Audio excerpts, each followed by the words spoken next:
Rate an outing you enjoyed very much. Once I went hiking with a group from my school below the mountains near Riyadh. Before we started the hike, the sunlight was shining brightly. When we went into the wood, it was quite dark, like the sun was no longer in the sky. We felt that we were walking in hallways because the trees were so big and tall that they prevented sunlight from coming through. It was absolutely quiet and silent, like a sad and grim night. In the distance, we heard some birds cackling and some turkeys gobbing as if they didn't want us to be in this place.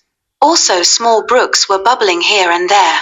Although the weather was extremely hot, the water of the brooks was almost too cold to touch.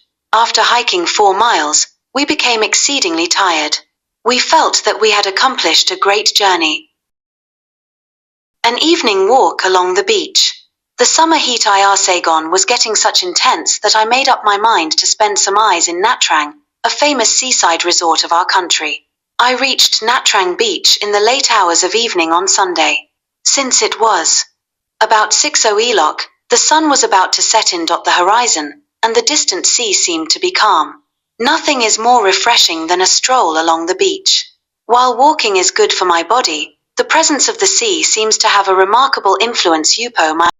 The sight and sound by the seashore at sunset inspires a spirit of rest and peacefulness.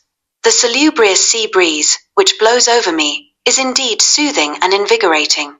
Since it was late in the evening, the beach was almost deserted. There were a few boats far off in the sea. Some voracious seagulls were flying low in search of prey. In the distance, birds were seen returning to the nearest island after 3 days' outing. On the whole, the environment presented a charming scenery.